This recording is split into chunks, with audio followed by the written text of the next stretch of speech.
नमो अरिहंताणं नमो सिद्धाणं नमो आयर्याणं नमो उवज्झायणं नमो लोये सव्वसाहुणं एषो पंचनमुक्कारो सव्वपावपणाशनो मंगलाणंच सव्वेशिं परमं हवै मंगलम्। नमो दुर्वार रागादि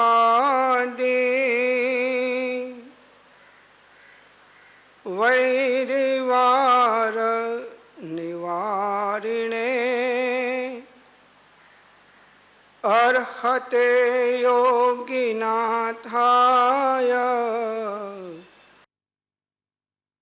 महावीराय तायिने मोक्षमार्गस्य नेतारं भेतारं कर्मभोभृताम्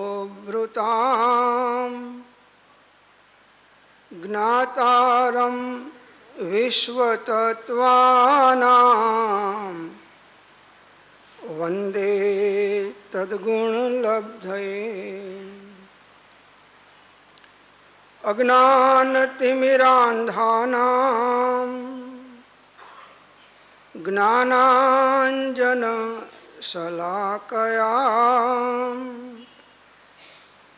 चक्षुरुन्मीलितं येन तस्मै श्रीगुरुवे नमः। अहो श्री सत्पुरुषना वचनामृत मुद्रा અને સત સમાગમ સુષુપ્ત ચેતનને જાગૃત કરનાર, પડતી વૃત્તિને સ્થિર રાખનાર, દર્શન માત્રથી પણ નિર્દોષ અપૂર્વ સ્વભાવને પ્રેરક સ્વરૂપ પ્રતીતિ અપ્રમત્ત સંયમ અને પૂર્ણ વિતરાગ નિર્વિકલ્પ સ્વભાવના કારણભૂત છેલ્લે અયોગી સ્વભાવ પ્રગટ કરી અનંત અવ્યાબાદ સ્વરૂપમાં સ્થિતિ કરાવનાર ત્રિકાળ જયવંત વર્તો. ઓમ શાંતિ શાંતિ શાંતિ. અનંતય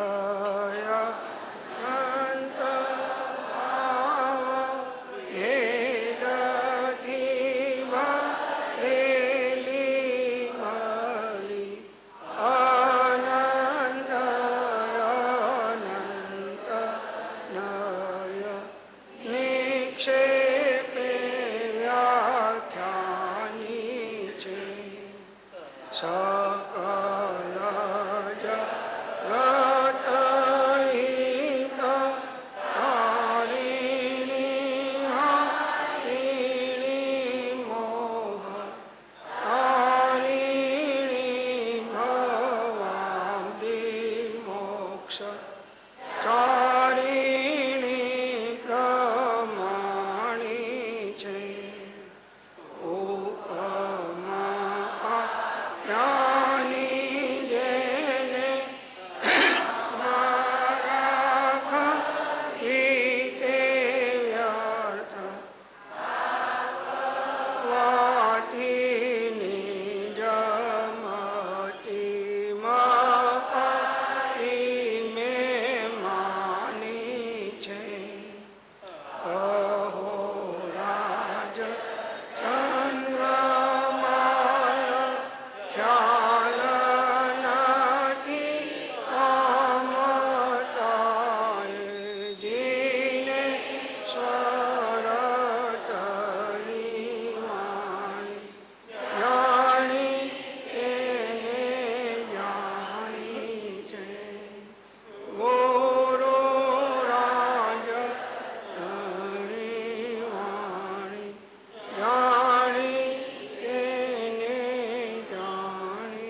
આજથી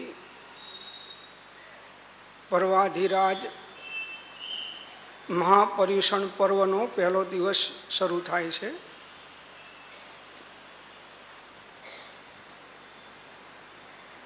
શ્રાવકો માટે, ગૃહસ્થો માટે 12 મહિનામાં આ એક મહાન પર્વ છે. તો એ 8 દિવસમાં આપણે વિશેષ આત્મકલ્યાણ સાધી શકીએ એના માટે પૂર્વે મહાપુરુષોએ આ પર્વની રચના કરી છે. આ દિવસોમાં મુખ્યપણે વિષય, કષાય, આરંભ અને પરિગ્રહ જે કંઈ પાપાશ્રવોના નિમિત્તો છે એનો ત્યાગપૂર્વક વિતરાગ ભાવની વૃદ્ધિ થાય, સંયમની વૃદ્ધિ થાય, જ્ઞાન ધ્યાન વૈરાગ્યની વૃદ્ધિ થાય, સમ્યક દર્શન જ્ઞાન ચારિત્રની વૃદ્ધિ થાય, તો જ આપણું સાચું આત્મકલ્યાણ થઈ શકે. રાગ દ્વેષના ભાવ, કસાયના ભાવ એ જો આપણા ઘટે નહીં તો આવા બીજા 500 પર્યુષણ પર્વ ઉજવીએ તો પણ એ બધું રૂઢિપૂર્વક થયું કહેવાય, વાસ્તવિકતા થઈ ન કહેવાય. વિશેષ આ દિવસોમાં આપણે બધા તપ કરીએ છીએ, ત્યાગ કરીએ છીએ, પાપોને છોડીએ છીએ. તો પ્રેક્ટિકલ સાધના તો આપણા કસાય ભાવ, વિષય ભાવ ઘટે, આપણી સ્વરૂપ દ્રષ્ટિ થાય, સ્વરૂપના આશ્રયે રત્નત્રયની અભેદતા પ્રગટ થાય, તો જ આ પર્યુષણ પર્વ અને મનુષ્યનો ભાવ આપણો સફળ કહેવાય. ચીલાચાલુ સાધના તો અનંત કાળમાં અનંત વાર કરી છે. શાસ્ત્ર અધ્યયન પણ અનંત વાર કર્યું છે. મુનિ દીક્ષા, જીન દીક્ષા પણ અનંત વાર લીધી છે અને અનેક પ્રકારની ધર્મની ક્રિયાઓ પણ 12માં અનેક વાર કરી છે. પણ ભેદ વિજ્ઞાનની સાધના અને આત્મજ્ઞાન પ્રાપ્ત થાય એવી સાધના એ પ્રકારની આપણે કરી નથી. વહ સાધન 12 અનંત કિયો તદપી કછું હાથ હજુ ન પડ્યો. રોજ બોલીએ છીએ ખરા, એ શેના માટે રોજ બોલવાની આજ્ઞા છે કે આપણી દ્રષ્ટિ જાય કે મારે હવે અંતર્મુક્તાની સાધના કરવાની છે, ભેદ વિજ્ઞાનની સાધના કરવાની છે, આત્મજ્ઞાન પ્રાપ્ત થાય એવી સાધના કરવાની છે. એ લક્ષ્ય માટે 20 દોરા, યમ નિયમ, ક્ષમાપનનો પાઠ આ બધું એના માટે પ્રભુ શ્રીજીએ આજ્ઞા આપી અને આરાધના કરવાનું આપણને કહ્યું છે. તો જ્યાં સુધી વૈરાગ્ય આપણા જીવનમાં ન હોય ત્યાં સુધી બધાય સાધનો નિષ્ફળ જાય છે. ત્યાગ વૈરાગ્ય ન ચિત્તમાં થાય ન તેને જ્ઞાન, અને અટકે ત્યાગ વૈરાગ્યમાં તો ભૂલે નિજ ભાન. તો વિદ્યાસાગર મહારાજ તો અમને એમ કહે છે કે ગુજરાત અને મુંબઈ તમારી ભોગભૂમિ છે, કર્મભૂમિ નથી.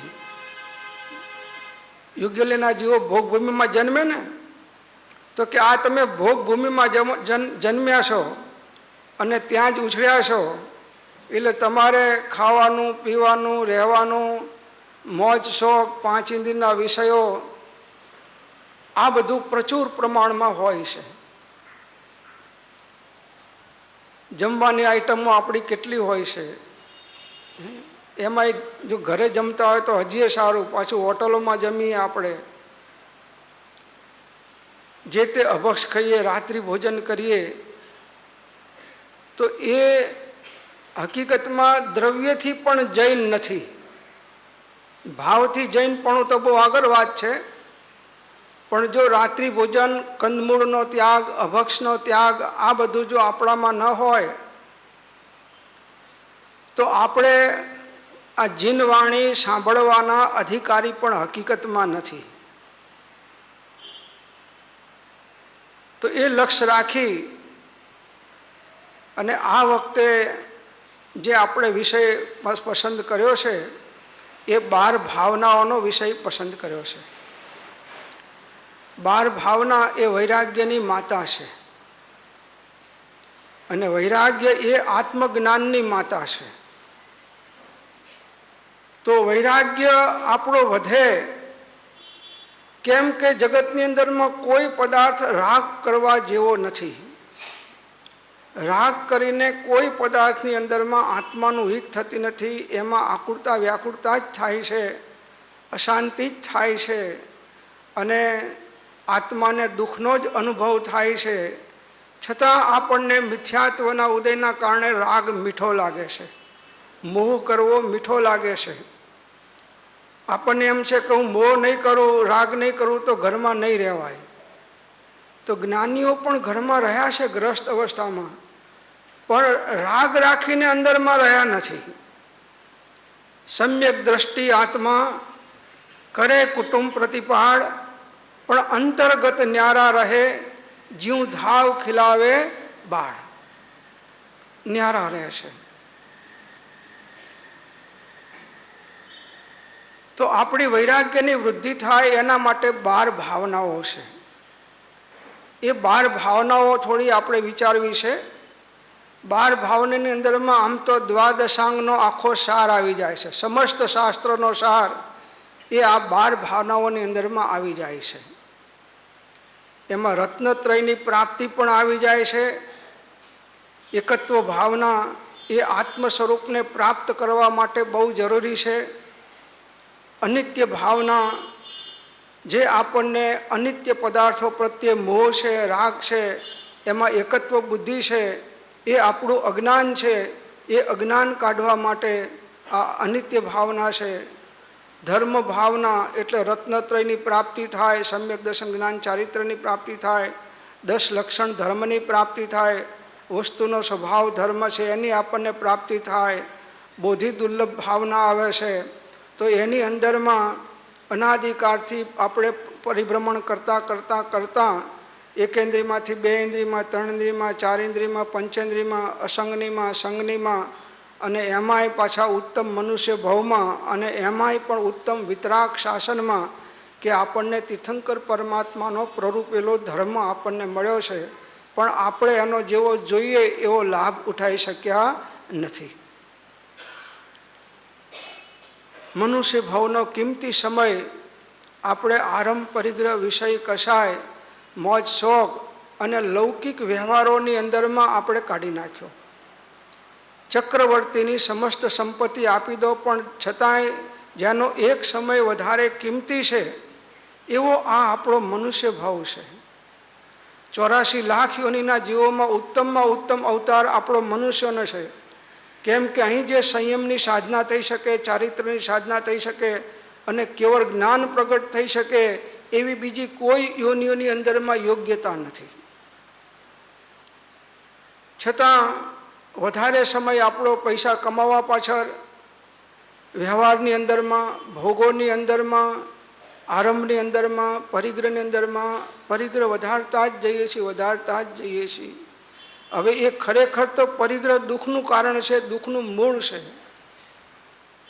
પણ આપણને એમ લાગે છે કે પરિગ્રહ છે તો અમે બધું કરી શકીએ છીએ, એવું નથી. તો પરિગ્રહની પાછળ નથી ધર્યો દેહ પરિગ્રહ ધારવા કે નથી ધર્યો દેહ વિષય વધારવા. તો આ દેહ શેના માટે ધારણ કર્યો છે? મોહનો ક્ષય કરી અને મોક્ષની પ્રાપ્તિ થાય એના માટે આ મનુષ્ય ભાવ આપણને મળ્યો છે. ભોગ તો દરેક ભાવમાં ભોગવ્યા છે, બીજા બધા કાર્યો દરેક ભાવમાં થાય છે. એક આ મોક્ષની ઉત્તમ સાધના મનુષ્ય ભાવ સિવાય બની શકતી નથી. તો આ મનુષ્ય ભાવને સફળ કરવા માટે આ પર્વાધિરાજ મહાપર્યુષણ પર્વ આપણે ઉજવીએ છીએ. અને એનો આજે પહેલો દિવસ છે. 8 દિવસ બને તો બધું સંપૂર્ણ આરંભ પરિગ્રહનો ત્યાગ કરી અને બને એટલી વધારે ધર્મ સાધના થાય, સામાયિક પ્રતિક્રમણ, પરમાત્માની સેવા, પૂજા, ભક્તિ, સ્વાધ્યાય, સત્સંગ, ધ્યાન, વધારે સમય આપણો આમાં જાય. અને મોટાભાગે તો તપશ્ચર્યા હોય છે એટલે બહુ તો એકાસનું કરી લઈએ, બેસણું કરી લઈએ એટલે 2 વખત જમે એટલે પતી જાય. બાકી ફૂલ ટાઈમ આરાધના કરવાનો આપણને આ સમય મળ્યો છે. પછી ધંધો તો જીવીએ ત્યાં સુધી કરવાના જ છીએ. દુનિયાના લૌકિક કામ કોઈને કહેવું નહીં પડે કે શીખવાડવું પડે કે ભાઈ આ કરો, હવે તમારો ટાઈમ થઈ ગયો છે. તો 8 દિવસ એક આત્મા માટે કાઢો. અનંત ભવ દેહ માટે આત્મા ગાળ્યો છે. હવે એક ભવ જો આત્મા માટે ગાળવામાં આવે તો અનંત ભવનું સાટું વળી જાય એવું છે. હવે એક ભવમાં પોણો ભવ તો નીકળી ગયો, હવે પા ભવ છે. હવે પા ભવમાં હું તો તમને કહું છું કે અત્યારે 8 દિવસ, પછી તમને પાછળથી યોગ લાગે તો વધારજો, પણ અત્યારે 8 દિવસ બધું આરંભ પરિગ્રહ, કેમ કે એ મહાપાપ છે. આપણે તપશ્ચર્યા કરીએ, ઉપવાસ કરીએ અને પાછું આ ધંધાનું બધું ચક્ર ચલાયા કરીએ કે આરંભના કાર્યો કર્યા કરીએ તો એ ઉપવાસને પણ જ્ઞાનીઓ લાંઘણ કહેશે. એ ઉપવાસ નથી પણ લાંઘણ છે. તો આ 8 દિવસ કોઈ પણ, કેમ કે સંસારની દરેક પ્રવૃત્તિઓ પાપાશ્રવ યુક્ત છે. કોઈ વસ્તુ કાર્ય એવું નથી સંસારી જીવનું કે જેમાં પાપાશ્રવ ના હોય. કોઈ એક કાર્ય પાપાશ્રવ વાળા છે. તો 8 દિવસ આપણે સાધુમય જીવન જીવીએ અને 8 દિવસની અંદરમાં આપણે પરમ કલ્યાણ સાધીએ. જો તમને મળવાનું છે એ તમારા ભાગ્ય અનુસાર મળવાનું છે. તમે નહીં જાઓ ધંધામાં કંઈ ફેર પડવાનો નથી, અને ફેર પડે તો તમે મારી પાસેથી લઈ જજો, મારે આમે કચરો કાઢવાનો જ છે. જે મળે છે પુણ્યના ઉદયના કારણે મળે છે, આટલો એક નિર્ણય રાખો, આમાં એ વાત આવશે જ. કૃપાળુદેવે લખી જ છે. તો એમ ના માનશો કે હું દુકાને નહીં જઉં કે ઓફિસે નહીં જઉં કે ફેક્ટરીએ નહીં જઉં તો મારું નુકસાન થઈ જશે, હું છું તો ચાલે છે. એ કર્તૃત્વપણાનું અહંકાર છે. એક નવો પૈસો તમારો ઘટવાનો નથી, અને ઘટે તો બહુ સારું છે. આમે પરિગ્રહ તો આપણે છોડવાનો જ છે. આ માર્ગ 5 મહાપાપ છે, એમાં પરિગ્રહ છેલ્લો પાપ મૂક્યો છે, મહાપાપ છે. પરિગ્રહની મૂર્છા એ પાપ છે. જો હું કંઈ ધંધો નથી કરતો, નોકરી નથી કરતો, તો એ રોજની 22 આઈટમ ખાઉં છું. કેટલી? 22. અને 8-10 પીરસવાવાળા હોય છે, 8-10 જણા પીરસવાવાળા હોય છે. તો મને ક્યાંથી મળ્યું આ બધું? પુણ્યનો ઉદય છે. પુણ્યનો ઉદય પતી જશે પછી તમે જુઓ કે મને ખાવાના ફાંફા થઈ જાય.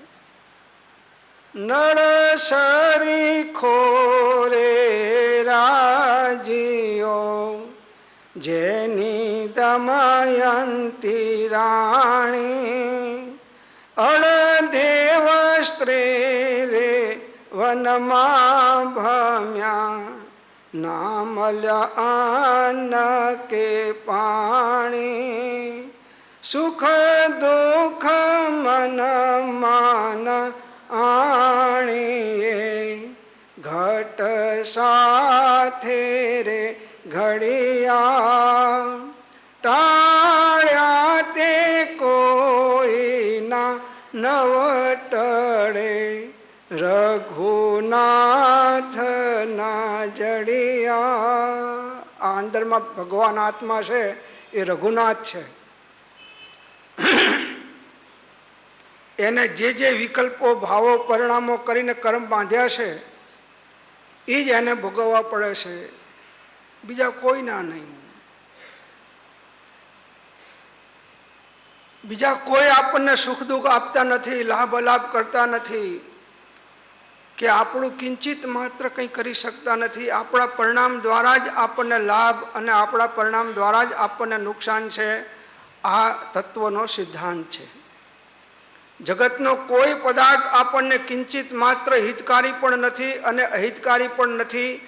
કલ્પના દ્વારા, અજ્ઞાન દ્વારા આપણે માનીએ છીએ કે આ વસ્તુથી મને હિત છે, આ વસ્તુથી મને અહિત છે. કોઈ દ્રવ્ય બીજા દ્રવ્યનું હિત અહિત કરી શકતું નથી. આ સિદ્ધાંત છે. જે હિત થાય છે એ આપણા પરિણામ, રત્નત્રયના પરિણામ દ્વારા આપણું હિત થાય છે, અને જે આપણું અહિત થાય છે એ રાગ દ્વેષ મોહમય પરિણામ દ્વારા અહિત થાય છે. જગતનો કોઈ પદાર્થ આપણું અહિત કરતો નથી. એ તો એ ઉદયમાં બાહ્ય એક નિમિત્ત બને છે. તે શરીરનું અહિત થવામાં, આત્માનું અહિત થવામાં તો નહીં.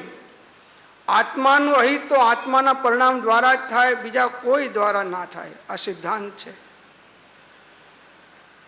આ સિદ્ધાંત જો બરાબર ઉતરી જાય તો એને ક્ષણે ક્ષણે, કાર્ય પ્રસંગે પ્રસંગે એના ભાવ ઉત્તમ રહે, એના ભાવ બગડે નહીં. ગમે તેવા માઠા ઉદય આવ્યા હોય, પાપના ઉદય આવ્યા હોય, અસાતાના ઉદય આવ્યા હોય, તો પણ ગમે તેવા નિમિત્તો બહારમાં વિપરીત મળ્યા હોય તો પણ એના ભાવ બગડશે નહીં. એ સમજશે કે ઉદય પ્રમાણે નિમિત્ત હોય છે અને ભાવ પ્રમાણે કર્મ બંધાય છે. તો આજે આપણે પહેલી અનિત્ય ભાવનાનો વિચાર કરીએ છીએ. તો પરમ કૃપાળુ દેવે દ્વાદશાનું પ્રેક્ષા 12 ભાવનાઓ વર્ણવી છે શરૂઆતમાં 17 વર્ષમાં પહેલા. એમાં મૂક્યું છે કે આત્માને પરમ હિતકારી એવી દ્વાદશાનું પ્રેક્ષા એટલે વૈરાગ્ય આદિ ભાવ ભાવિત 12 ભાવનાઓનું ચિંતનનું સ્વરૂપનું ચિંતન કરું છું. 12 ભાવનાઓ કેવી કહી? આત્માને પરમ હિતકારી. પરમ એટલે ઉત્કૃષ્ટ, અને આત્માનું હિત કરવા વાળી. આત્માનું કોઈ ઉત્કૃષ્ટ હિત કરે એવું કોઈ સાધન હોય તો આ 12 ભાવનાઓ છે.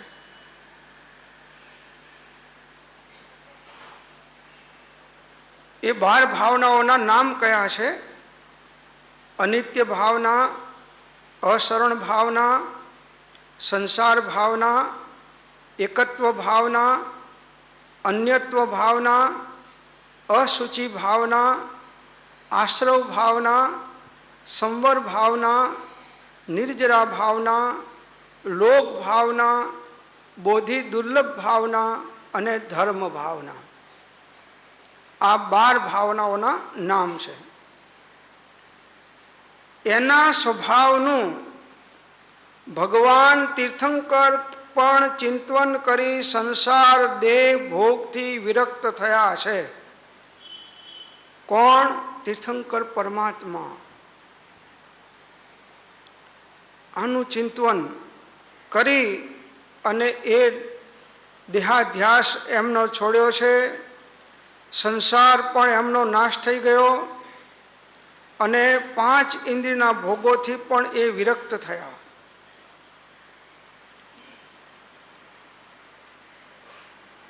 તો આ સંસાર દેહ અને ભોગથી વિરક્ત થવું હોય, જેને આત્મકલ્યાણ સાધવું હોય, જેને જન્મ જરા મરણના દુઃખોના ચક્કરમાંથી છૂટવું હોય, એના માટે આ વાત છે. વાત ગમે એટલી ધર્મની મોટી કરીએ અને એને અનુરૂપ સાધના કે સાધન ન કરીએ તો કાર્યની સિદ્ધિ ક્યારેય ના થાય.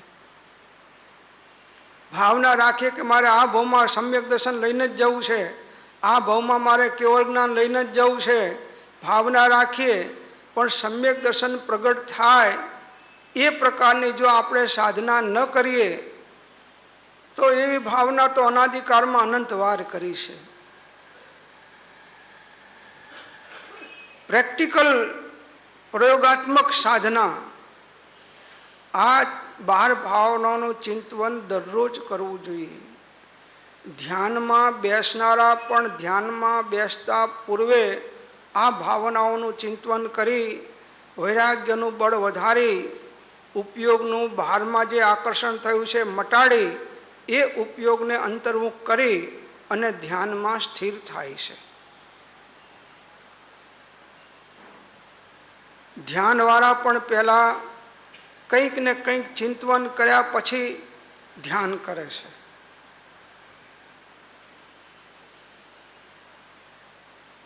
આ ચિંતવનાઓ વૈરાગ્યની માતા છે, એટલે વૈરાગ્ય પ્રગટ કરનારી છે. વૈરાગ્ય પ્રગટ થશે તો ઉપયોગનું આકર્ષણ જે જગતના સુખો અને પદાર્થમાં છે એ મટી જશે. જે પદાર્થને જોઈને તમને રાગ થાય છે એ પદાર્થોને જ જોઈને જ્ઞાનીઓને વૈરાગ્ય થાય છે.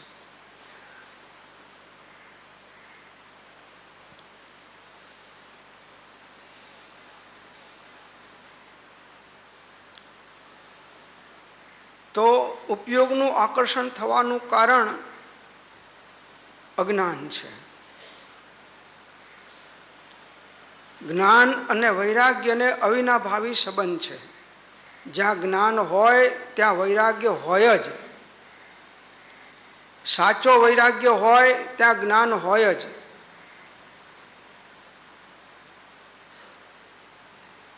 તો વૈરાગ્ય હશે તો તમને બહારની કોઈ કાર્ય કે પદાર્થની અંદરમાં તમારું મન નહીં લાગે. જેના દ્વારા આત્મકલ્યાણ થાય એ વસ્તુની અંદરમાં તમારું મન લાગશે. જે ચિત્ત ભાગમ ભાગ કરે છે, દુનિયાના અનેક પદાર્થોને લેવા અને ભોગવવા ઝાવા મારે છે, એનું કારણ કે અંદરમાં વૈરાગ્યની ખામી છે.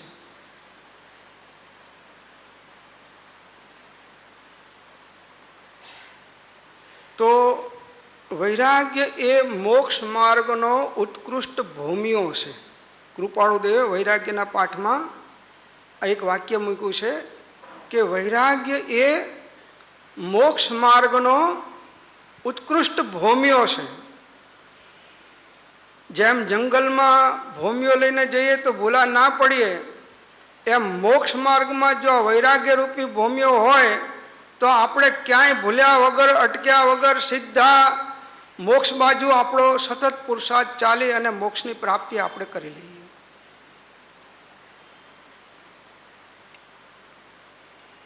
મહાપુરુષો ક્યાં ક્યાંથી વૈરાગ્ય પામી ગયા છે. ભરત મહારાજા અરીસા ભુવનમાં વૈરાગ્ય પામી ગયા. એક આંગળીમાંથી વીંટી નીકળી ગઈ, એમાં એને વૈરાગ્ય આવી ગયો.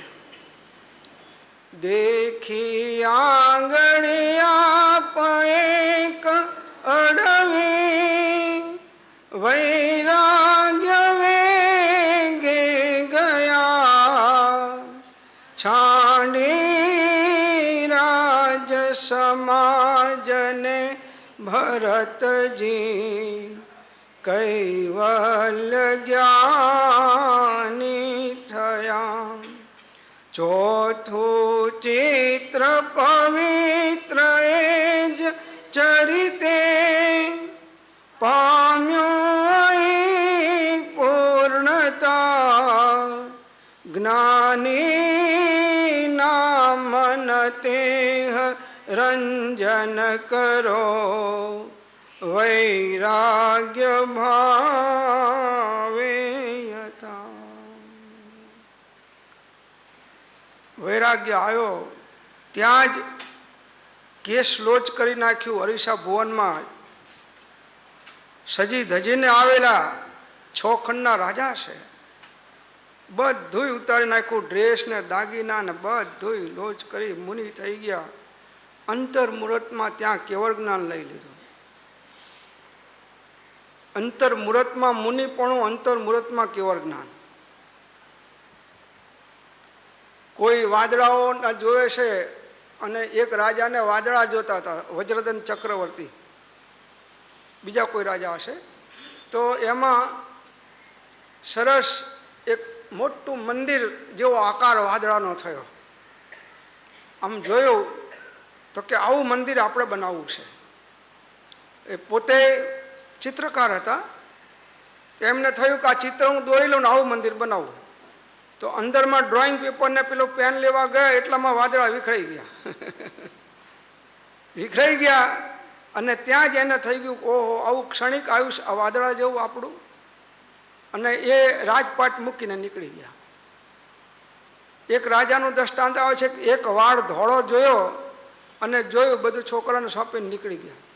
હવે આપણે બધાય ધોળા થઈ ગયા ને એ પડી ગયા તોય આપણને વૈરાગ આવતો નથી. 75 વર્ષ થયા, 70 વર્ષ થયા, 80 વર્ષ થયા, તોય હજી આપણે દુકાન છોડતા નથી, ધંધા છોડતા નથી, ઓફિસ છોડતા નથી. કેમ જાઓ છો? તો કે ટાઈમ પાસ કરવા. કમાવાની અમારે જરૂર નથી, પણ ક્યાં આખો દિવસ કાઢવો? હવે ટાઈમ પાસ કરવા માટે આ સતશાસ્ત્રો ઓછા છે. પરમાત્માની સેવા પૂજા કરો, ભક્તિ કરો, સત્સંગ કરો, સ્વાધ્યાય કરો, ચિંતન કરો, એવા અનેક સત્સાધનો છે. એક એક સમય આપણો કેટલો કિંમતી છે. એક પળ વ્યર્થ ખોવી એ એક ભવ હારી જવા તુલ્ય છે. પ્રમાદના પાઠમાં મોક્ષમાળામાં 50મો પાઠ છે, એમાં એક વાત કૃપાળુદેવે લખી છે કે એક પળ વ્યર્થ ખોવી એ એક ભવ હારી જવા તુલ્ય છે. વ્યર્થ ખોવી એટલે શું? કે આત્મહિત સિવાયના કાર્યમાં જે પળ વાપરીએ છીએ એ બધી વ્યર્થ છે. જે પળથી આત્મહિત થાય, સમ્યક દર્શન જ્ઞાન ચારિત્રની પ્રાપ્તિ થાય, અથવા વ્યવહારથી પણ ધર્મ સાધના થાય, ભૂમિકાને અનુરૂપ, તો સમજવું કે આપણી પળ ઉત્તમ ગઈ. અને જે પળ સંસારિક કાર્યોમાં ગઈ, વ્યવહારિક કાર્યોમાં ગઈ, લૌકિક કાર્યોમાં ગઈ, પાપાશ્રવયુક્ત કાર્યોમાં ગઈ, એ બધી વ્યર્થ ગઈ. તો એક એક મહાપુરુષોના જીવન ચરિત્ર તમે જુઓ, 63 સલાકા પુરુષોના, કોઈને કંઈથી વૈરાગ્ય થઈ છે, કોઈને કંઈથી વૈરાગ્ય થઈ ગયો છે, અને બધા નીકળી ગયા છે. તો જ ફૂલ ટાઈમ સાધના થાય. હવે આપણી પાસે થોડો સમય છે, એટલા સમયની અંદરમાં આપણે અનાદિકાળથી જે કામ નથી કર્યું એ કામ કરવું છે. તો એના માટે ખૂબ જાગૃતિ, ખૂબ પુરુષાર્થ અને ખૂબ યથાર્થ માર્ગ અનુસાર પુરુષાર્થ હોવો જોઈએ. સત્ય જો ઈચ્છો પરમાર્થ તો કરો સત્ય પુરુષાર્થ, ભવ સ્થિતિ આદિ નામ લઈ છેદો નહીં આત્માર્થ. સમસ્ત જીવોનું હિત કરવા વાળી છે આ 12 ભાવના. સમસ્ત જીવોનું હિત કરવા વાળી છે. એકેન્દ્રી જીવોનું પણ હિત થાય છે. ભલા એના 12 ભાવનાઓના નામ જ ખ્યાલ નથી, પણ તમે વાંચશો તો 8 દિવસ તો એકેન્દ્રી જીવોની તમે હિંસા નહીં કરો, લીલોતરીનો ત્યાગ, તો એનું હિત થયું કે ના થયું?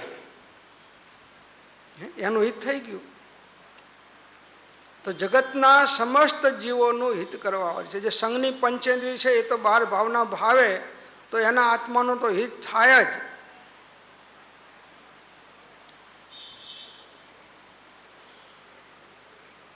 જો આ લખનાર જ્ઞાની છે હો, તમને એમ કે સવારના પોરમાં ગોકુળભાઈ ચા પીધા વગર આવે છે એટલે ગપ્પા છોડ્યા કરે છે કે આખા વિશ્વના જીવોનું હિત થાય. ચા પીવાવાળા જેટલા ગપ્પા મારે છે એટલા ચા વગરના નથી મારતા હો, પાછું ધ્યાન રાખજો. અનેક દુઃખોથી વ્યાપ્ત સંસારી જીવોને આ ચિંતવનાઓ બહુ ઉત્તમ શરણ છે. અનેક દુઃખોથી વ્યાપ્ત જીવોને આ ચિંતવનાઓ ઉત્તમ શરણ છે.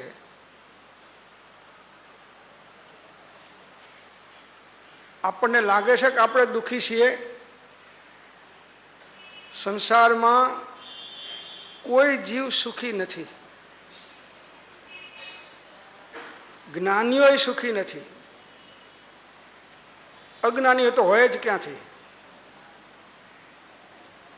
કૃપાળુદેવે પણ લખ્યું છે કે દુખિયા મનુષ્યોનું પ્રદર્શન કરવામાં આવે તો સૌથી અગ્રેસર ભાગે અમે આવીશું. ભાઈ તમને શેનું દુઃખ? આત્મજ્ઞાન થઈ ગયા છે, એક ભવ પછી મોક્ષે જવાનો છો, તમને શું દુઃખ છે? તો કે જે ચારિત્રની ને ધ્યાનની આરાધના કરવી છે એ આ ઉદયના કારણે એ અમારી થતી નથી. જો આ ભવમાં થાય તો આ જ ભવમાં અમારે પૂર્ણ કરીને જવું છે. એક ભવ પણ અમારે બાકી નથી રાખવો. હવે જ્યાં ઉપયોગને સ્થિર કરવો છે ત્યાં કરી શકતા નથી, અને જ્યાં ઉપયોગ લગાડવો નથી ત્યાં લગાડવો પડે છે, એટલે દુઃખી છે. અને મિથ્યાત્વના ઉદયમાં તો જીવ બધા દુઃખી છે જ. સંસારના જીવો કોઈ સુખી નથી. ભલે 12માં અબજોપતિ હોય, મોટો રાષ્ટ્રનો વડો હોય, કે XY મોટો દેવ હોય, ગમે તે હોય, એ બધા દુઃખી જ છે. કોઈને શારીરિક દુઃખ છે, કોઈને માનસિક દુઃખ છે, કોઈને કુટુંબનું દુઃખ છે, કોઈને શેર બજારનું દુઃખ છે, કોઈને ધંધાનું દુઃખ છે, કોઈને મંદીનું દુઃખ છે, કોઈને તેજીનું દુઃખ છે.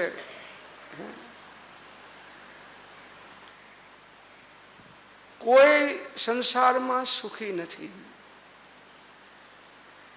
આત્મજ્ઞાન નથી, એ બધા દુઃખી જ છે. ભલે બધી અનુકૂળતા છે, પુણ્યનો ફૂલ ઉદય છે, શરીર નિરોગી છે, કુટુંબ સારું છે, છતાં એ દુઃખી છે.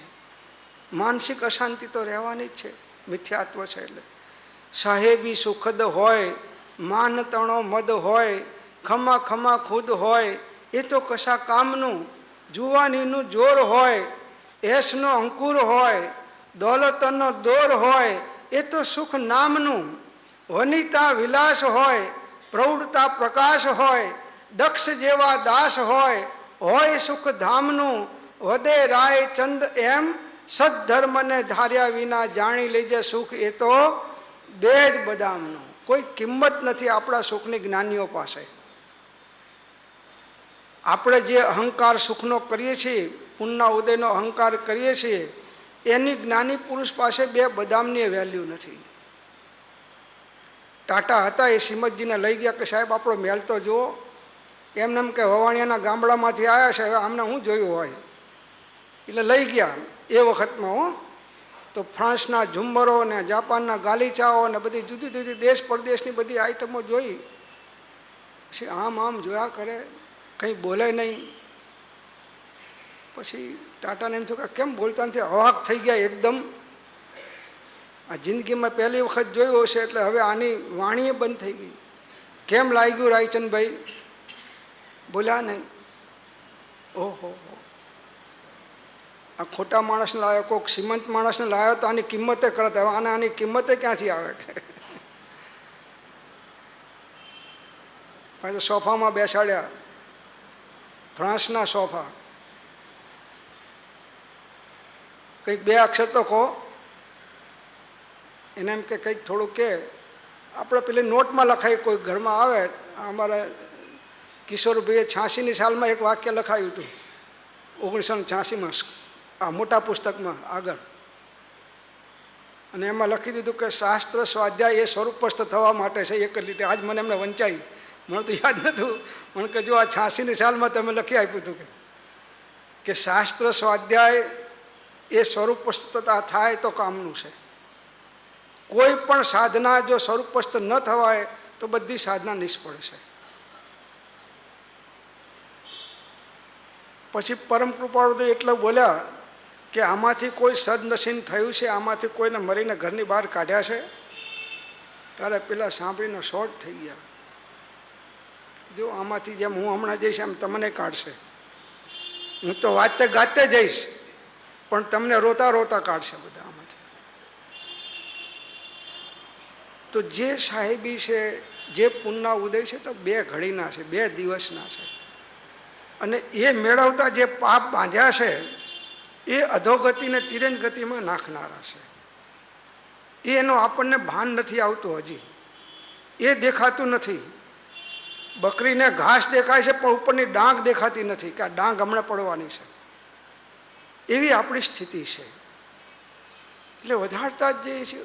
હવે પરિગ્રહ વધારવાથી શાંતિ થાય કે અશાંતિ થાય એટલું તો વિચાર કરીને મને કહો. અહો, જ્ઞાની પુરુષોએ તો એથી વિપરીત જ નિર્ણય કર્યો કે કિંત્ર પણ ગ્રહણ કરવું એ જ સુખનો નાશ છે. 832 પત્રમાં એક વાક્ય છે.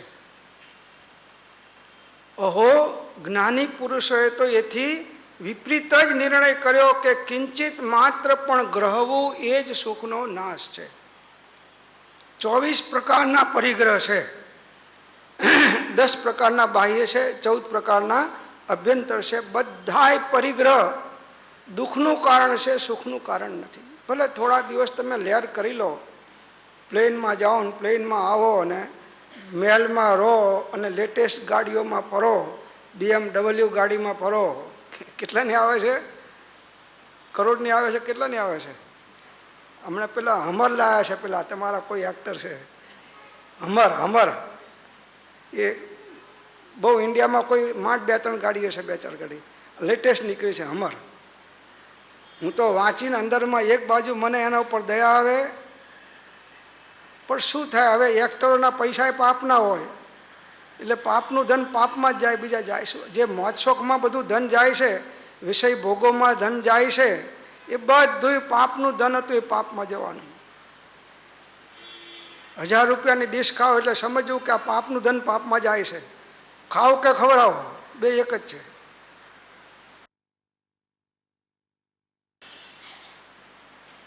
અને ડોક્ટરે ના પાડ્યું એટલે એ 1000ની ડીશ ખાય, પણ અંદરમાં ખાય પેલું સેલાડ. ખાવાની તો આજ્ઞા નથી પાછી. સેલાડ ખાઈને એલા બાપુ એના કરતાં કાકડી સમાઈને ઘેર ખાઈ લીધું તો શું ખોટું હતું? ટમેટા અને કાકડી ભેગી કરી અને જમી લીધું તો નકામાં શું કરે, ધક્કો ખાઈને 2 કલાક બગાડ્યા અને સેલાડ ખાઈને પાછો આવ્યો. તેના કરતાં ઘેર સેલાડ ખાઈ અને એક સામાયિક કરી હોત તો મહાન પુણ્યમાં જ. આખી જિંદગી તમે રોજના લાખ રૂપિયા કમાવો રોજના, અને 70 વર્ષ સુધી કમાવો, અને જે નફો ના થાય એટલો નફો એક સામાયિક ઉત્તમ ભાવથી કરો તો થાય, એક સામાયિકમાં. પણ આ ગણિત તમારા કોમ્પ્યુટરમાં અત્યારે ફિટ થાય એવું નથી. કોમ્પ્યુટર બગડેલું છે એટલે ફિટ થાય એવું નથી. તો અહીં કહે છે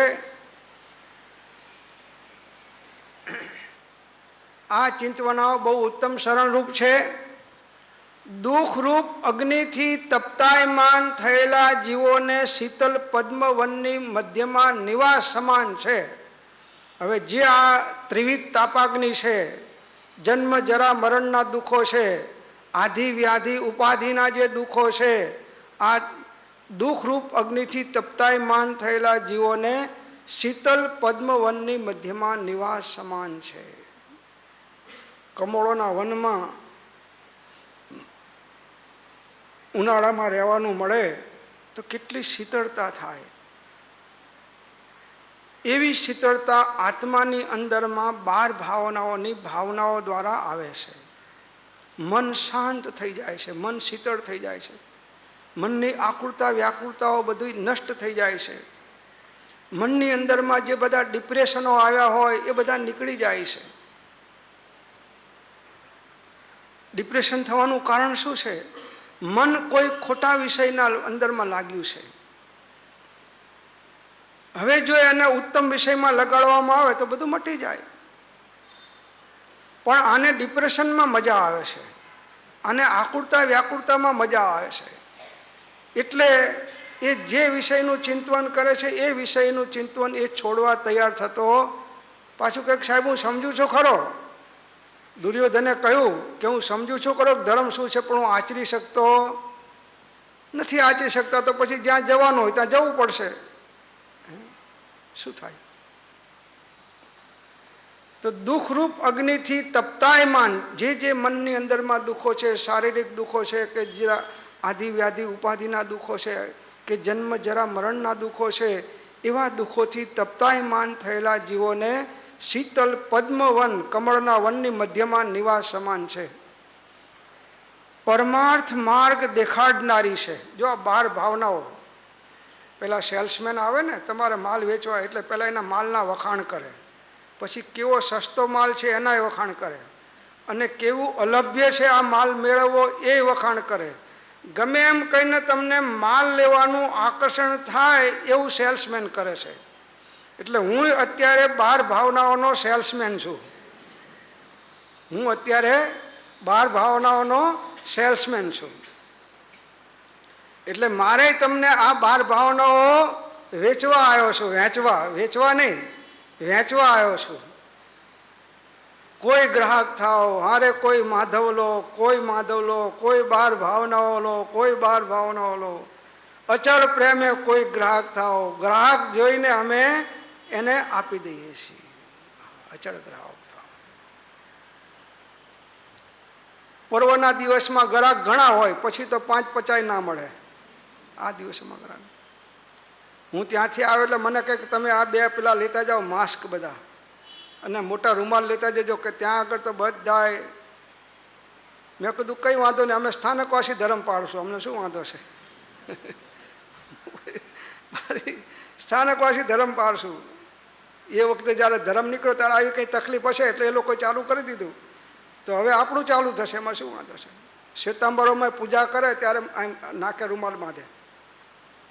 ભગવાનને તો કંઈ સ્વાઇન ફ્લૂ નહીં થાય, ભગવાન એના માટે નથી બાંધતા કે કંઈક છીંક આવી જાય ને ભગવાનને સ્વાઇન ફ્લૂ થઈ જાય, એવું ભગવાનને તો ના થાય. પણ આ તો બાંધવાની જરૂર કોને છે? કે જેને થયો હોય એને. હવે થયો હોય તો બાંધે નહીં, ને ના થયો હોય બાંધે. કેવું થયું કે રોગ ના હોય તો દવા પીવે, પણ રોગવાળો દવા ના પીવે.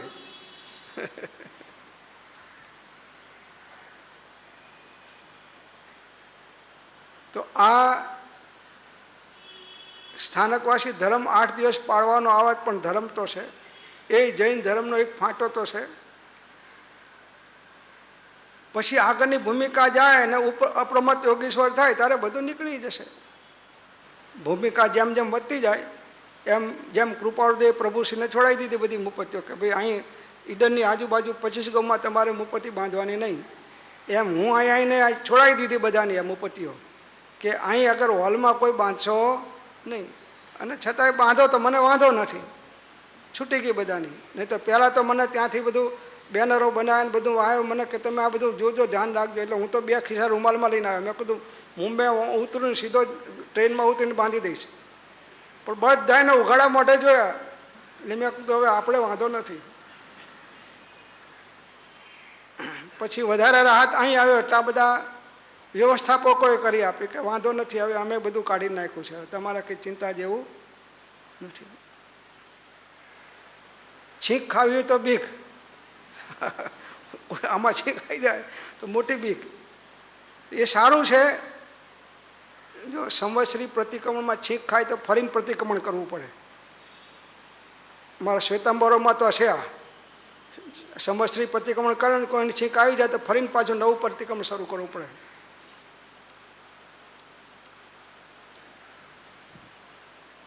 આ તો MP3 કેસેટ જેવું છે કે આખું સાંભળીને પછી આગળ સાંભળવું તો પાછી નવી કેસેટ ફરીને ચાલુ કરવી પડે. કોમ્પ્યુટરમાં વાંધો ના આવે, કોમ્પ્યુટરમાં આગું પાછું થાય, પણ MP3 પ્લેયરમાં આગું પાછું થાય. એ આખો સ્વાધ્યાય ફરીને સાંભળવો પડે. તો પરમાર્થ માર્ગ દેખાડનારી છે.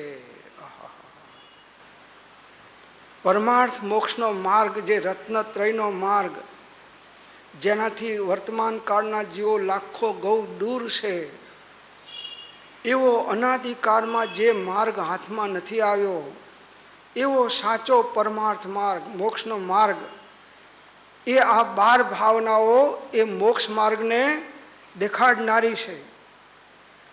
તત્વનો નિર્ણય કરનારી છે.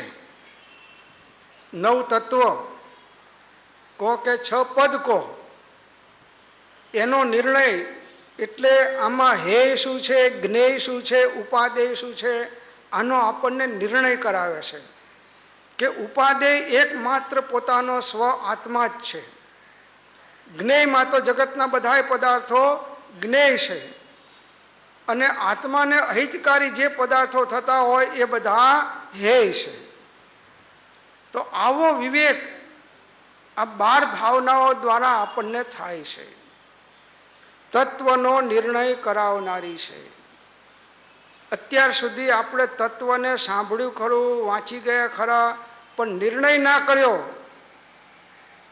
ઉપાદેય આત્મા છે આટલો એક નિર્ણય થાય તો હવે વધારે પડતો એ આશ્રય આત્માનો કરશે, વધારે પડતું સ્મરણ એ આત્માનું કરશે, વધારે પડતું ચિંતન એ આત્માનું કરશે. વધારે પડતું ધ્યાન એ આત્માનું કરશે.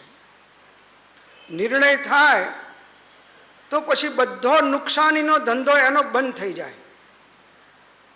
જે પાપાશ્રવના ભાવો અને કાર્યો છે એને બંધ થઈ જાય તો જ નિર્ણય થયો કહેવાય. નહીં તો નિર્ણય થયો કહેવાય. તમને નિર્ણય થઈ ગયો કે સળગતો કોલસો હાથમાં લેવાથી દજાય છે. સળગતો કોલસો હાથમાં લેવાથી ભલે કોઈ દિવસ દાઝ્યા નથી પણ ઘણા દાઝ્યા છે એનો ખ્યાલ છે. તો ગમે તેટલી ઉતાવળ હોય, કોઈ પકડવાનું સાધન ના હોય ચીપિયો, તો પણ તમે એને પકડશો નહીં હાથમાં, કેમ કે એનાથી દજાય છે. એમ તત્વનો નિર્ણય થયો તો આ પાપથી નુકસાન થાય છે, દુઃખ થાય છે, અધોગતિમાં જવું પડે છે. આ નિર્ણય થયો તો તમે પાપથી પાછા ફરી જશો, તો નિર્ણય થયો કહેવાય. મિથ્યાત્વનું પાપ મોટું છે અને બાકી તો 18 પાપ સ્થાનકો છે. એ બધાય પાપ સ્થાનકો એના ક્રમે ક્રમે છૂટતા જાય. તો તત્વનો નિર્ણય કરાવનારી છે. અને તત્વથી જે નિર્ણય થશે આત્માનો, પરમાત્માનો અને ધર્મનો, બસ એ તમારે સાચો મોક્ષ માર્ગ તમને હાથમાં અપાવશે. તત્વરૂપથી જે ઓળખે તે જન પહોંચે શાશ્વત સુખે, શાંતિનાથ ભગવાન પ્રસિદ્ધ, રાજચંદ્ર કરુણાએ સિદ્ધ. તત્વથી ઓળખો.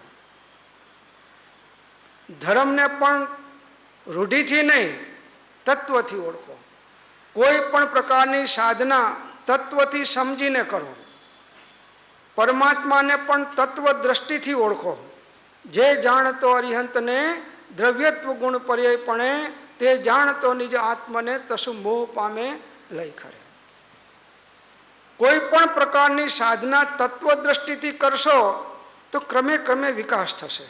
અને રૂઢિ પ્રમાણે કરશો તો 60 વર્ષથી કરશો તો ઠેરના ઠેર રહેશો.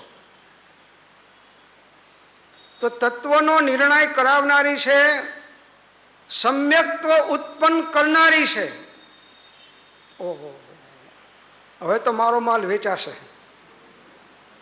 સમ્યક્ત્વ તો બધાને લેવું છે. સમ્યક દર્શન કોને નથી લેવું? તો સમ્યક્ત્વ ઉત્પન્ન કરનારી છે. જો લખનાર કૃપાળુદેવ છે. હું ગપ્પા નથી મારતો. તમને એમ કે ગોકુળભાઈ તો સવારના પહોરમાં ઠીક છે 8 દાડા કહીને જતા રહેશે એ તો, અને આખી જિંદગી અમને અંદરમાં ઘુસાડતા જશે. સમ્યક્ત્વ ઉત્પન્ન કરવું હોય તો 6 પદ અને આત્મસિદ્ધિ એનું મુખ્ય છે. અને એનો નિર્ણય ધર્મ ભાવનાની અંદરમાં આવી જાય છે. 12 ભાવના છે, એમાં બોધિ દુર્લભ ભાવના અને ધર્મ ભાવના, આ 2 ભાવનાની અંદરમાં એનો સમાવેશ થઈ જાય છે. અને એકત્વ ભાવના એ પ્રાપ્ત થવામાં નિમિત્તભૂત થાય છે. સમ્યક દર્શન પ્રાપ્ત થવામાં અકિંચનો હમ, હું અકિંચન સ્વરૂપી આત્મા છું, હું એકાકી આત્મા છું, એવું એકત્વ સ્વરૂપનું ભાન થાય છે. ત્યારે એ જીવ સ્વરૂપના આશ્રય સમ્યક દર્શન પ્રગટ કરી લે છે. સમ્યક દર્શન પ્રગટ થયું એટલે એની સાથે જ સમ્યક જ્ઞાન પ્રગટ થઈ જાય છે એ જ સમયે. અને અંશે ચારિત્ર પણ સર્વ ગુણાંસ્તે સમ્યક્ત્વ, કૃપાળુદેવનું વાક્ય છે. એ જ વખતે અંશે જેટલો અનંતાનુબંધીનો અભાવ થયો એટલા અંશે એનું ચારિત્ર પણ એને પ્રગટ થયું. જેટલી ઉપયોગની સ્વરૂપમાં સ્થિરતા થઈ અલ્પ સમય માટે, એટલું એનું ચારિત્ર થઈ ગયું. એ હવે મોક્ષ માર્ગમાં દાખલ થઈ ગયો. સમ્યક દર્શન થયું એટલે એનો અનંત સંસાર તૂટી ગયો. બસ અનંત સંસાર તૂટી ગયો. એવું સમ્યક્ત્વ પ્રગટ કરનારી આ 12 ભાવનાઓ છે.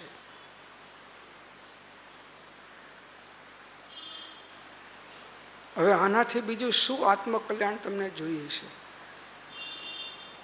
ગ્રસ્ત દશામાં છીએ, સંસાર ત્યાગ નથી કરી શકતા, કોઈ વાંધો નહીં, થાય તો ઉત્તમ છે.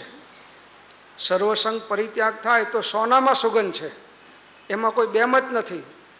પણ છતાંય કોઈ પ્રતિકૂળતા હોય, કોઈ વિશેષ ઉદય એવા હોય કે આપણી યોગ્યતા ના હોય તો વિશેષ ચારિત્ર ન ધારણ કરી શકીએ, ગ્રહણ કરી શકીએ, તો શ્રાવકોની ભૂમિકાને અનુરૂપ પણ આપણે ચારિત્ર ગ્રહણ કરવું જોઈએ. શ્રાવકોના 12 વ્રત છે, 11 પ્રતિમાઓ છે, એ આપણી ભૂમિકા અનુસાર આપણે ગ્રહણ કરવા જોઈએ. જેટલો શક્ય હોય એટલો પાપનો ત્યાગ થશે એ ઉત્તમ જ છે, એ ઉત્તમ ગતિનું કારણ થશે. અને એની સાથે આ સમ્યક્ત્વ હશે તો મોક્ષ માર્ગમાં તમે પૂરપાટ ચાલ્યા જશો. સમ્યક દર્શન થાય એને ચારિત્રના ઉછાળા દિવસમાં હજારો વાર આવે, ભલે લઈ ના શકે પણ કૃપાળુદેવના તમે પત્રે પત્રે વાંચજો, એમને ચારિત્ર લેવાના કેટલા ઉછાળા છે. ક્યારે થઈશું બાહ્યાંતર નિર્ગ્રંથ જો, સર્વ સંબંધનું બંધન તીક્ષણ છેદીને વિચરશું કવ મહત પુરુષને પંથ જો, અપૂર્વ અવસર એવો ક્યારે આવશે. માયા માન મનોજ મોહ મમતા મિથ્યાત્વ મોડી મુનિ, ધોરી ધર્મ ધરેલ ધ્યાન ધરતી, ધારેલ ધૈર્ય ધુનિ, છે સંતોષ સુશીલ સૌમ્ય સમતા, ને શિયળે ચંદના, નીતિરાય દયા ક્ષમા ધર્મુને, કોટી કરો વંદના. નીતિરાય દયા ક્ષમા ધર્મુને, કોટી કરો વંદના.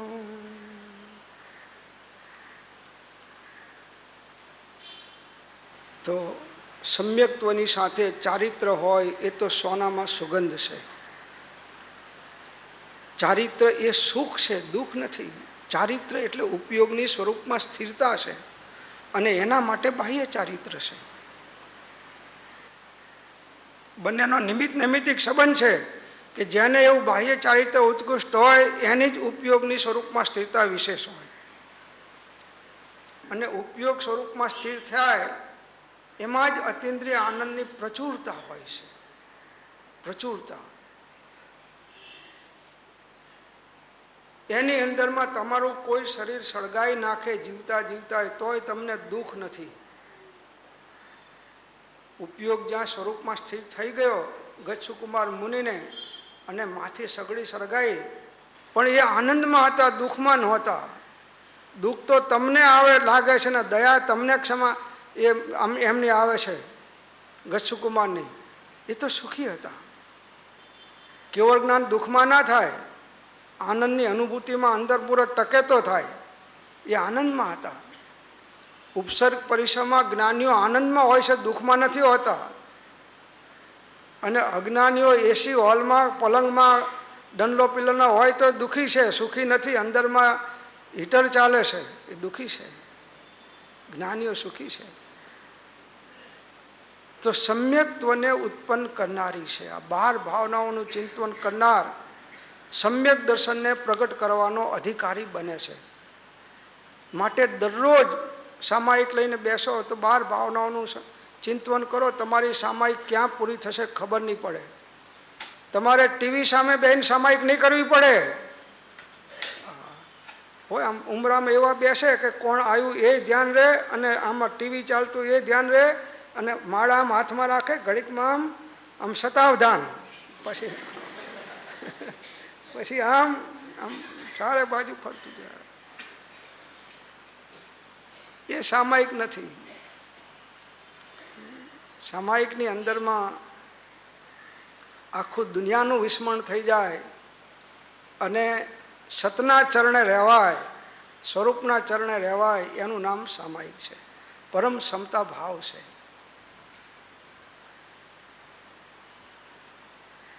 તો આ સમ્યક્ત્વ પ્રગટ કરવું હોય તો પાત્રતા લાવવી પડશે. અને એ પાત્રતા આ 12 ભાવનાઓના ચિંતન દ્વારા તમને જે જે નડતર રૂપ છે બધું નીકળી જશે. દરેકને અલગ અલગ પ્રકારનું નડતર હોય છે, વસ્તુઓ નડતી હોય છે. તો એ આ 12 ભાવનાઓનું તમે ચિંતન કરશો તો તમને તરત ખ્યાલ આવી જશે કે હવે આને કાઢવા જેવું છે, આ મને નડી રહ્યું છે. અને તમને કાઢવાનું બળ આનાથી મળશે. જે દુઃખો છે, માનસિક, શારીરિક કે બહારના અશાતાના ઉદયના કે પ્રતિકૂળતાના, એ બધાય દુઃખો તમે બાર ભાવનાનું ચિંતન કરશો એટલે બધું નીકળી જશે. બધી દવા આની અંદરમાં છે. લાખ દુઃખો કી એક દવા હૈ ક્યું ના અજમાએ. બધાય દુઃખોની આ એક દવા છે, બાર ભાવનાઓનું ચિંતન. અને ધર્મ ધ્યાન તો છે જ. બાર ભાવનાનું ચિંતન કરવું એ ધર્મ ધ્યાન છે.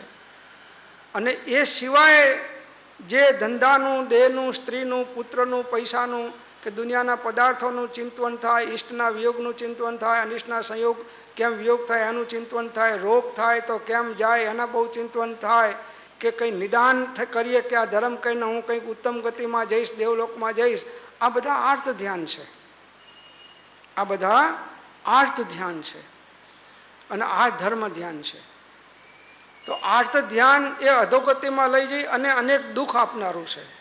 અને ધર્મ ધ્યાન એ પુણ્યનો બંધ કરાવી અને સ્વર્ગમાં લઈ જઈ અને પરંપરાએ મોક્ષનું કારણ થાય છે. આત્મજ્ઞાનીઓ ધર્મ ધ્યાન દ્વારા શુક્લ ધ્યાન અને શુક્લ ધ્યાન દ્વારા કેવળ જ્ઞાન. તો આ ધર્મ ધ્યાન છે. અને સંવર ભાવનામાં મૂક્યું છે કે બાર ભાવનાનું ચિંતન, એનાથી કર્મોનો પણ સંવર થાય છે. આશ્રવ અટકી જાય છે અને સંવર થાય છે. તો સમ્યક્ત્વને ઉત્પન્ન કરનારી છે અને અશુભ ધ્યાનનો નાશ કરનારી છે. વાહ, કેટલું કૃપાળુ દેવે નાની આ 16 વર્ષની ઉંમરમાં એમનું ચિંતન તો જુઓ. મોટા વિદ્વાનો ચિંતન ના કરી શકે. 60-70 વર્ષના શાસ્ત્રોના કેટલાય અભ્યાસી હોય અને ભલે આમ જ્ઞાનીઓ પણ હોય, પણ આ જે સૂત્રાત્મક વાણી છે, આ પૂર્વભવનું આરાધન કરતાં કરતાં આવેલા છે. જાતિ સ્મરણ દ્વારા બધું એમને અનુસંધાન થઈ ગયું છે અને જ્ઞાનાવતાર છે. એટલે આ એમને જ્ઞાન અતિશય છે. આ એક એક લીટી ઉપર તમે 5-5 હજાર પાનાના પુસ્તક લખો તોય એનું પૂરું વર્ણન ના કરી શકો. એટલું બધું ઊંડાણ આની અંદરમાં છે. એટલું ઊંડાણ એક એક વાક્યની અંદરમાં છે. કહ્યું છે ને કે જ્ઞાની પુરુષના એક એક શબ્દમાં અને એક એક વાક્યમાં કેટલા આગમનો સાર છે? અનંત આગમોનો સાર છે. એ આજ જોતા દેખાય છે કે ખરેખર અનંત આગમનો સાર છે.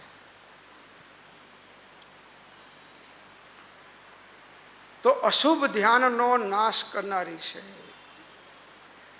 જે પાપમય વિચારો આવે, જે પાપના પરિણામ થાય, એ બધા અશુભ ધ્યાન છે. આર્ત ધ્યાન, રૌદ્ર ધ્યાન એ અશુભ ધ્યાન છે. સંકલેશ પરિણામ થાય એ અશુભ ધ્યાન છે. જે દુનિયાના આરંભ પરિગ્રહના ભાવ થાય, વિષય કસાયના ભાવ થાય, આ બધા અશુભ ધ્યાન છે.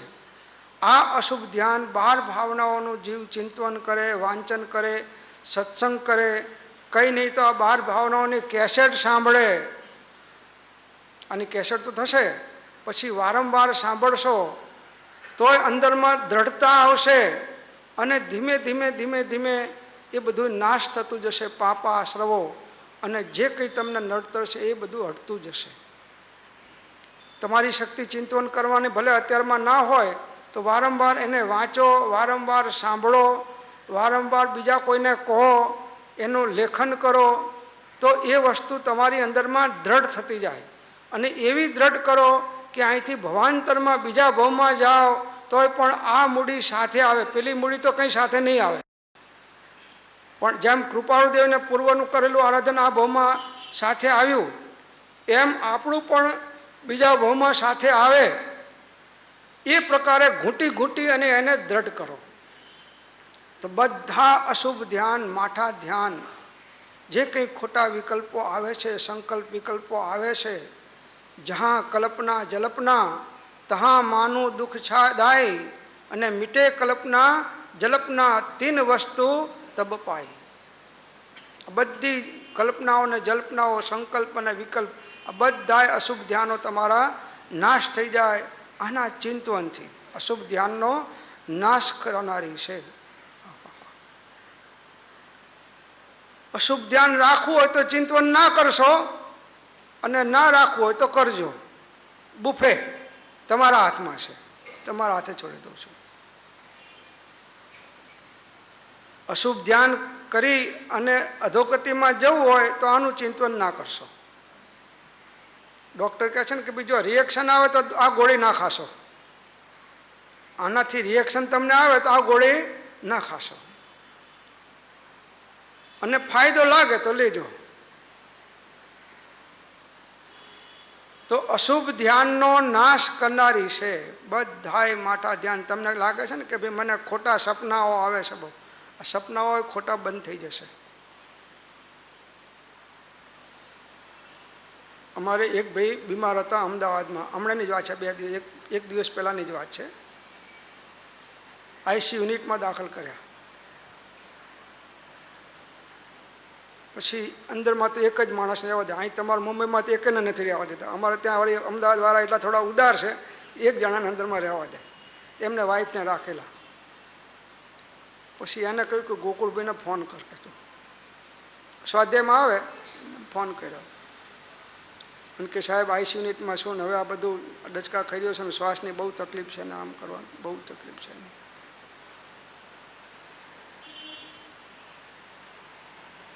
મેં કીધું જો હવે આઈસી યુનિટમાં છો, આ ઈડનની ગુફા જેવી જ છે, તમારે શાંતિ રાખજો અને ડાક્ટરને બહુ ફરિયાદ ના કરશો. જેટલી ફરિયાદ કરશો એટલી દવા લખશે અને એટલા ઇન્જેક્શન મારશે. એટલે જવું હોય તો શાંતિથી જજો, પણ આ કરશો ના કે એટલા માટે તમને ફોન કર્યો છે. કે બસ મેં કીધું આર્ત ધ્યાન રૌદ્ર ધ્યાન કાઢી નાખો અને સજાત્મ સ્વરૂપ પરમગુરુ અથવા નવકાર મંત્ર એનું સ્મરણ કરો અને શાંતિથી રહો અને તમને કંઈ નહીં થાય. અંદર 10-15 મિનિટ સત્સંગ કર્યો એટલે કે હવે બેઠો થાય બીજું જોવે, હવે કે કોઈને નહીં કૂકે. અને થોડી વારમાં તો એનો અવાજ એટલો બધો સરસ લાગ્યો મને. મેં કીધું આ બે મને કે સાહેબ મને ડોઝ મળી ગયો, હવે બહુ સરસ થઈ ગયું. એમ તમને આઈસી યુનિટમાં દાખલ કરે તો કોકને બોલાવજો આવા ડોઝ આપનારા. હા, નહીં તો છેલ્લી ઘડીએ પેલા ડૉક્ટરો તો એવા છાતી ઉપર ચડીને આવડી મોટી સોય એવી ગોદડાને સીવવા જેવી સોય નાખશે. ગોદડા સીવતા હોય ને આવી લાંબી હોય. એ પુણ્યનો ઉદય હોય તો મળે, નહીં તો એમ એ નવડું કોણ છે સોય મારો હોય. આપણો ઉદય હોય તો એવા નિમિત્ત મળી જાય, બાકી ના મળે. તો અશુભ ધ્યાન જ્યાં કંઈ થાય ત્યાં તરત જ્ઞાનીઓના વચન હાજર કરી દેવા. કંઈ ના આવે તો નમોરી અંતાણમ ખાલી એક જ યાદ કરી લો, અથવા સજાત્મ સ્વરૂપ પરમ ગુરુ, સજાત્મ સ્વરૂપ એ જ હું છું. બસ આટલું પકડી લો તો ગમે ત્યારે તમે ઘર ભેગા થશો. હું માત્ર સજાત્મ સ્વરૂપી આત્મા છું, આત્મા સિવાય હું કશું નથી ને આત્મા સિવાય કંઈ મારું નથી. એક આટલું પકડીને તમે જે છેલ્લે દેહ છોડશો તોય તમારી સદગતિ થશે, અને ભવાંતરમાં જે સમ્યક દર્શનનું કામ અધૂરું હશે તો પૂરું થશે. આટલો એક દ્રઢ નિર્ણય કરીને જાઓ કે હું માત્ર આત્મા છું, હું દેહાદી સ્વરૂપ નથી, અને દેહ સ્ત્રી પુત્ર આદિ કોઈ પણ જગતનો પરદ્રવ્ય મારો નથી, પણ શુદ્ધ ચૈતન્ય સ્વરૂપ અવિનાશી એવો હું આત્મા છું. આટલી ભાવના દ્રઢ કરીને જાઓ. કૃપાળુદેવે આપણને ઘણી પ્રસાદી આપી છે. આ એક પ્રસાદ લઈને જશો તોય તમે ઘર ભેગા થઈ જશો. તો અશુભ ધ્યાન જ્યારે આવી જાય, વિચાર આવી જાય, એવું નથી કે ના આવે, ઉદય એવા આવે, નિમિત્તો મળે તો આવી જાય, તરત ઉપયોગને ફેરવતા શીખો. નિમિત્ત નહીં ફરે, ઉદય નહીં ફરે, ઉપયોગને ફેરવી લો. રોડ નહીં ફરે, ગાડીને ફેરવી લો. રોડ ના ફરે, ગાડી ફેરવી લો, ઉપયોગને ફેરવી લો. અને ઉપયોગ ક્યારે ફરશે કે જ્ઞાની પુરુષોના વચન અંદરમાં દ્રઢ થયા હશે ત્યારે. જે કંઈ થાય છે, બનાવ બને છે ઘરમાં, કુટુંબમાં, દેહમાં, દુનિયામાં, એ સારા માટે બને છે. એને પોઝિટિવ એપ્રોચ કરો કે જે થયું છે એ સારા માટે થયું છે. જે થાય છે એ સારા માટે થાય છે, અને ભવિષ્યમાં જે થશે એ પણ સારા માટે થશે.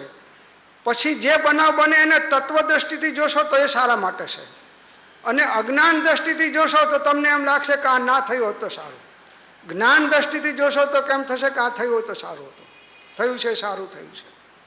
બસ આટલું તમે એક જીવન જીવતા શીખશો તો તમારા જીવનની અંદરમાં તમને કોઈ અશાંતિ નહીં થાય, આકુળતા વ્યાકુળતા નહીં થાય. તમને જીવન જીવવાની એક કળા તમે શીખશો, તમારા હાથમાં આવશે. આ જીવન જીવવાની એક કળા છે.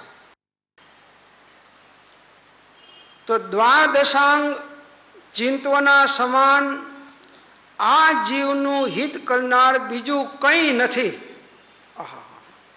આ 12 ભાવનાઓનું જે ચિંતવન છે એના જેવું બીજું આ આત્માનું હિત કરનારું કહે છે કોઈ નથી, કંઈ નથી. બહુ મોટા શાસ્ત્રો આપણે ના સમજી શકીએ તો બાજુમાં રાખી દો. સંસ્કૃત પ્રાકૃત ના આવડતું હોય તો વાંધો નથી, આ ગુજરાતી ભાષામાં છે. કાર્તિકેયનું પ્રેક્ષાની અંદરમાં હિન્દીમાં ગુજરાતી બધું થયું છે, અગાસ્થી બહાર પડ્યું છે, અને બીજી ઘણી જગ્યાઓથી પણ કાર્તિકેયનું પ્રેક્ષા બહાર પડી છે. 12 ભાવનાઓનું સ્વરૂપ એમાં બહુ સુંદર છે. વૈરાગ્યનો ઉત્તમ ગ્રંથ છે. કૃપાળુદેવ એના ઉપર સિક્કો માર્યો છે. એવી રીતે કુંકુંદાચાર્યનું દ્વાદશ અનુપ્રેક્ષા છે, એ પણ બહુ ઉત્તમ ગ્રંથ છે. એ પણ 12 ભાવનાઓ છે. એટલે જ્યાં જ્યાં ત્યાંથી આપણને 12 ભાવનાઓનું ઉત્તમ સ્વરૂપ મળતું હોય ત્યાં ત્યાંથી દ્રષ્ટિ લઈ અને એનાથી લાભ આપણે ઉઠાયેલો. એના જેવું બીજું આ જીવનું હિત કરનાર બીજું કંઈ નથી. 12 અંગનું રહસ્ય છે. સમસ્ત દ્વાદશાંગનું રહસ્ય અને સાર આ 12 ભાવનાઓ છે. આપણે એમ થાય કે તો હું વાંચી ગયો છું, હવે શું? એટલે વાંચી ગયો છું. વાંચીને સમજીને જે કરવાનું છે નથી કર્યું. આ કંઈ ગુજરાત સમાચાર નથી કે વાંચી ગયો ને હવે વાંચ્યું એટલે પછી પસ્તીમાં નાખી દીધું. આ ગુજરાત સમાચાર નથી કે મુંબઈ સમાચાર નથી કે ટાઈમ્સ ઓફ ઇન્ડિયા નથી. આ જ્ઞાનીઓની વાણી છે. આ જીન વાણી માતા છે. દેવ, ગુરુ અને શાસ્ત્ર આ 3 પૂજ્ય છે. આ જીન વાણી પૂજ્ય છે. તો એનાથી જે લાભ થશે એવો લાભ દુનિયાના કોઈ બાહ્ય પદાર્થોથી નહીં થાય. તો આ એના જ 12 અંગનું રહસ્ય છે. 14 પૂર્વનો સાર છે. અનંત અનંત ભાવ ભેદથી ભરેલી ભલી અનંત અનંત નય નિક્ષેપે વ્યાખ્યાની છે. સકલ જગત હિતકારિણી હારિણી મોહ તારિણી ભવાબ્દી મોક્ષ ચારિણી પ્રમાણી છે. ઉપમા આપ્યાની જેને તમારા ખવીતે વ્યર્થ આપવાથી નિજ મતી મપાઈ મેં માની છે. અહો રાજચંદ્ર બાળ ખ્યાલ નથી પામતા એ જિનેશ્વર તણી વાણી જાણી તેને જાણી છે. ગુરુ રાજ તણી વાણી જાણી તેને જાણી છે. આ ગુરુઓની વાણી છે. નિર્ગંથ પ્રસાદી છે. નિર્ગંથ ભગવંતોની વાણી છે. જીન વાણી માતા છે. સરસ્વતી દેવી આ છે. પેલી એક હાથમાં વીણા લઈને બેઠી છે એ સરસ્વતી નથી, એ તો કલ્પિત છે. આના વાસ્તવિક છે. ભગવાનની દિવ્ય ધ્વનિ એ જીન વાણી છે. અને એ દિવ્ય ધ્વનિને ઝીલી અને જે આ દ્વાદશાંગ સતશાસ્ત્રોની રચના થઈ કે જ્ઞાનીઓના જે કંઈ શાસ્ત્રો થયા એ બધી જીન વાણી છે. 12 અંગનું રહસ્ય છે. એટલા માટે આ 12 ચિંતવનોમાંથી ભાવ સહિત હવે અનિત્ય અનુપ્રેક્ષાનું ચિંતવન કરીએ છીએ. બસ આટલું આનું બાયોડેટા આપ્યો. કોનો? 12 ભાવનાઓનો. અને હવે અનિત્ય ભાવના શરૂ થશે એ આપણે આગળના સ્વાધ્યાયમાં વિચારશું. અનિત્ય ભાવના. ઓમ શાંતિ શાંતિ શાંતિ. जिनवाणी के ज्ञान से सूझे लोकालोक सो वाणी मस्तक नमो सदा देत हूँ धोक. नवकार मंत्र.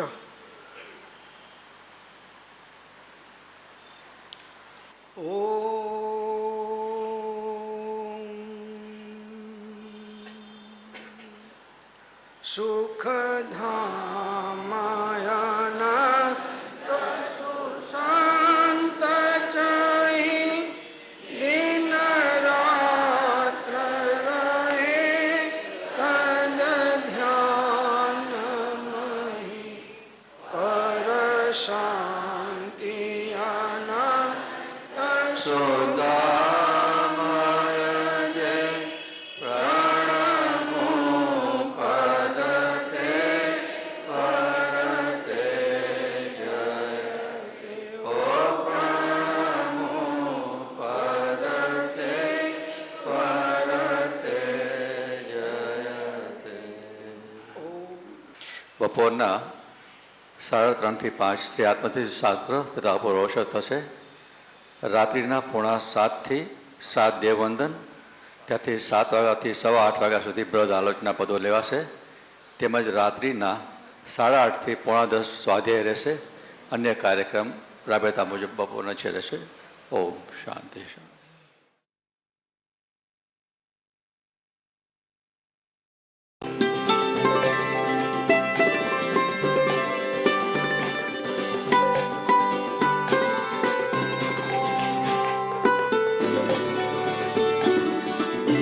જેમાં છે એવો સંયમ, ઇન્દ્રિય સંયમ અને પ્રાણી સંયમ અને આત્મ સંયમ, સર્વ પરિગ્રહ તથા બધા